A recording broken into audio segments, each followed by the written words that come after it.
Now we're going to be working on 2 exercises which are to help try and loosen the knee off as much as possible. Now it's entirely normal straight after surgery to feel that you haven't quite got a full movement. It doesn't quite match the other knee. Entirely normal. So I'm going to show you 2 key exercises to help with that. The first one is to help with extension, which is to try and get that full movement in the knee.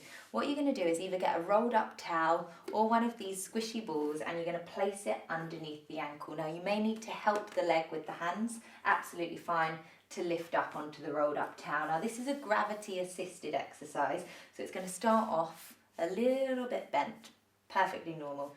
As time goes on, you should feel that the leg slightly lowers down, and the beauty of this is gravity helps you, okay? So I would recommend doing this for approximately 2 to 3 minutes. That's all you have to do. Nice, easy job. You can do it in your advert breaks when you're watching your favourite TV programme, whatever works for you.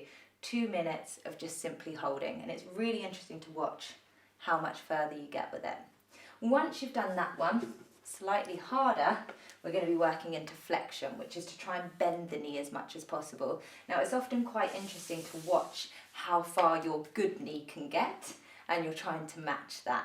A lot of people don't quite get full movement in a knee that's been operated on, so don't be unrealistic with your goals, but we're going to try and get as far as we can. So you're going to get either an elastic band or a towel, and you're going to place it around the foot. Some of you may find it a little bit difficult, so you can go with a hook technique, okay? From there, slowly slide up. To help, you can place a plastic bag underneath the heel, making sure that it's a real slow and controlled movement.